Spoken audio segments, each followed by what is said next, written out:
자, 우리나라에서는 폐암 환자가 지속적으로 늘고 있다고 하는데 먼저 국내 폐암 발병 현황에 대해서 알려주시죠. 국내 5대 암종 중에서 하나인 폐암은 갑상선암을 제외하고 발병률이 가장 높은 암입니다. 네. 전에는 한 2등, 3등 정도 했었는데 최근에는 이제 제일 높은 발병률을 보여주고 있고요. 중앙암등록본부에 따르면 2020년 기준으로 한 해 약 2만 9천 명이 폐암으로 진단받는 것으로 나타났고요. 이는 5년 전, 2015년과 비교했을 때 약 17% 증가한 추세로 폐암 환자 수는 매년 조금씩 증가하는 경향을 보입니다. 네. 그 연령별로는 특히 젊은 층보다는 연령이 증가함에 따라 발생 빈도가 증가했고요. 올해 발표된 이제 2020년 국가암 등록사업 연례보고서에 의하면 65세 이상 연령층에서 발병률 1위인 암종은 폐암입니다. 이는 10년 전과 비교하면 약 47% 증가한 수치로 꽤 많은 발생률을 보여주고 있습니다. 그렇네요. 네, 발병률이 굉장히 높은데요. 그런데 폐암이 또 한국인 암 사망률도 1위라고 합니다. 어느 정도 이게 높은 걸까요? 암 사망률은 저희 한국뿐만 아니라 전 세계적으로 암 사망률 1위가 지금 폐암이고요. 한 해에 폐암으로 저희 나라에서 사망하는 숫자가 19,000명 정도 됩니다. 이는 통계학적으로 보면 30분에 1명씩 폐암으로 사망하는 수치고요. 그렇네요. 이렇게 폐암의 사망률이 높은 이유는 여러 의견들이 있는데 이 폐암은 특별한 증상이 없어서 초기에 발견이 되게 어렵습니다. 네. 보통 폐암의 가장 흔한 증상이라고 하면 기침, 가래, 호흡곤란, 흉통 등인데요.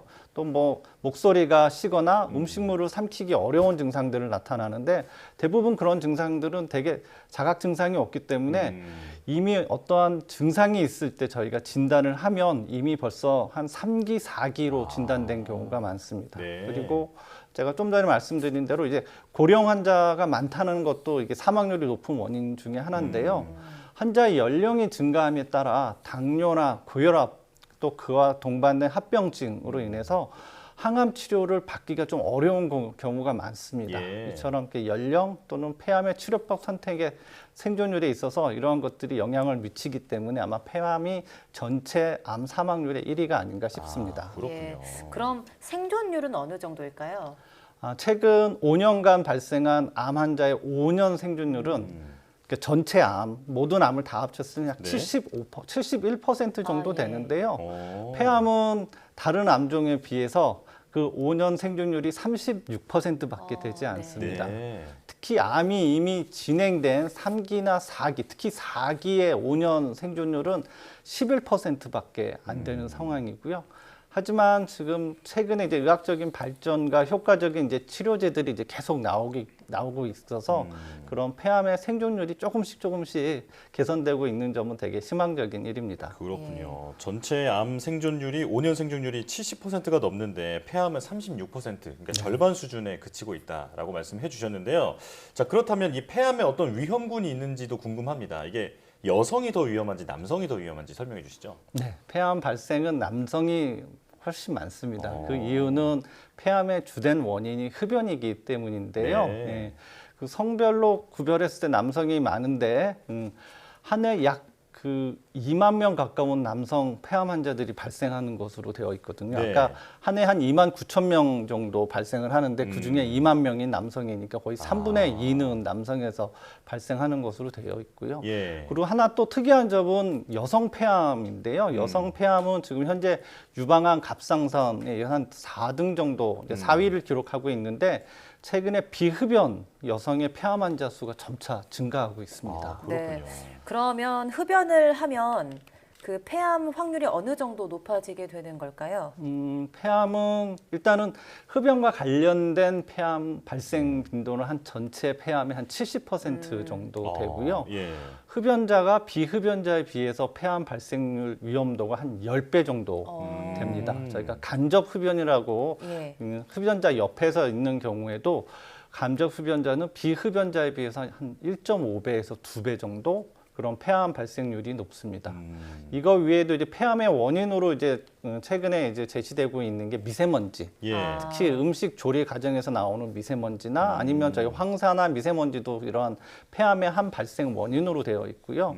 뭐 특정한 직업, 뭐 중금속이라든지 이런 직업적인 요소, 그 원인에 의한 거, 또 만성 폐쇄성 폐질환 같은 경우 이제 담배와 많이 관련이 되어 있는데요. 그런 폐 질환 등이 이런 폐암의 원인이라고 생각되고 있습니다. 네. 네. 그런데 그 한 번 훼손된 폐는 다시 회복이 안 된다 이런 말도 있잖아요. 네. 환자가 흡연을 그만두면 담배를 끊으면 다시 회복될 수 있는 가능성 같은 것도 있을까요? 네, 당연히 금연을 하게 되면 그런 폐암 발생률이 감소하는 것으로 되어 있고요.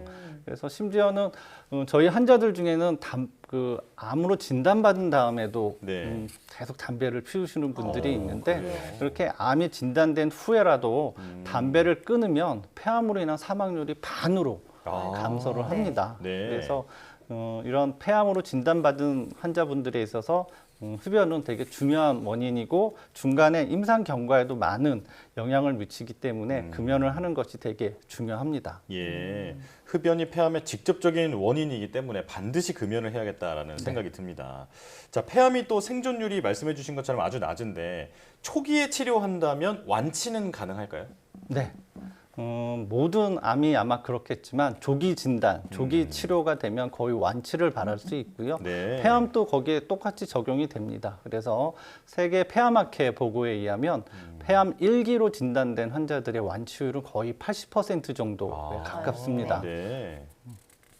그렇지만 이제 초기에 진단되지 않는 이제 좀 그런 환자들이 폐암에서 많이 발생이 되는데요. 예. 이런 다른 장기로 전이된 그 폐암의 경우에는 보통 전체 그 기수에서 한 40%를 차지하는데 이런 예. 환자분들은 수술적인 치료도 어렵고 그렇기 때문에 5년 이상 생존율이 되게 낮아졌는데요. 최근에 이제 뭐 방사선 치료의 새로운 방사선 치료 기법이나 면역 항암제 치료 또는 표적 치료제의 발전으로 그런 환자들도 계속 점차 생존율이 증가하고 있습니다. 그렇군요. 예. 그래도 초기에 발견하면 완치율이 상당히 높다라는 점은 아주 다행이라는 생각이 듭니다. 자, 그러면 폐암 환자는 그 말씀해 주신 어떤 그 병기에 따라서 치료 방식도 달라지는 걸까요? 네. 암은 대개 기수로 1기, 2기, 3기, 4기로 나눠지는데요. 초기, 보통 1기 같은 경우에 보통 표준 치료는 수술적인 절제입니다. 네. 이런 수술적인 절제가 원칙이고요. 대신 이 폐암을 앓는 갖고 있는 환자분들 중에서는 폐 기능이 좋지 않은 환자분들이 있거든요. 그런 네네. 환자들은 수술을 할 수 없기 때문에 그런 경우에 이제 저기 방사선 치료로 대체해서 할 수가 있습니다. 예. 그리고 보통 3기 정도 되는 환자들은 항암 방사선 치료라는 것을 하고요. 네. 이제 다른 장기로 진단이 된 이제 4기 환자 같은 경우에는 보통 항암 치료가 예. 원칙입니다. 네네. 예. 그 면역 항암제 병용 요법이 또 새로운 표준 치료법으로 자리 잡았다고 하는데요. 그 면역 항암제 병용 요법이 어떻게 암을 치료하는 걸까요? 면역 항암제 저희가 암을 치료하는데 면역을 증강시켜야 된다고 얘기를 하는데요. 저희가 말하는 면역 항암제는 그 암세포 중에서 암세포만 특이적으로 반응하는 면역 세포들이 있습니다. T 림프구라는 게 있는데요. 네. 그런 T 림프구가 암세포에 의해서 기능이 억제되어 있는 상태로 있는 상태를 저희가 다시 회복해 시켜주는 게 면역 항암제라고 생각을 하시면 되고요. 그럼 우리 몸의 면역을 다시 활성화시켜주기 때문에 부작용이 세포 독성 항암 치료보다는 훨씬 적고요. 또 면역 시스템이기 때문에 그 작용 시간이 길게 가기 때문에 그런 암 치료 약제 투여 기간에 비해서 효과가 지속되는 기간이 훨씬 긴 것이 장점입니다. 그렇군요. 이게 그 환자들도 좀 훨씬 더 삶의 질이 나아질 것 같은데 뭐 네. 어떤가요? 일단은 세포 독성 항암 치료 생각하면 저희가 구토하고 설사하고 식사 못하고 머리 빠지고 그런 부작용들을 생각하시는데요. 면역 네. 치료제는 그런 거하고는 작용 기전이 다르기 때문에 적은 부작용으로 치료를 받을 수 있어서 어떤 환자분들은 본인이 직장 생활을 하면서까지 이런 항암 치료를 받을 수가 있습니다. 네. 그렇군요. 자, 이제 폐암 환자들에게는 아주 희망적인 얘기라는 생각이 드는데요. 이제 말씀해 주신 것처럼 암은 조기에 발견하는 것이 아주 중요한데 혹시 이 나라에서 폐암 검진을 해주는 특정 어떤 검사군이 있을까요? 네. 저희 나라도 2019년도 7월부터 폐암 고위험군을 대상으로 지금 현재 저설량 흉부 CT로 국가 폐암 검진이 시행되고 있는데요. 네. 여기서 폐암 고위험군이라는 거는 만 54세에서 74세면서 30감년 이상의 흡연력을 가진 사람입니다. 30감년, 감년이라는 단어가 조금 어려운데요. 네. 이게 흡연력을 표시하는 단위입니다. 갑은 흡연력의 한 갑, 두 갑을 표시하는 거고 연은 연수를 표시하는 거거든요. 예, 예. 그래서 보통 30감년이라 그러면 하루에 한 갑씩 30년을 피우거나 아니면 뭐 두 갑씩 15년을 피우면 그게 30감년이 됩니다.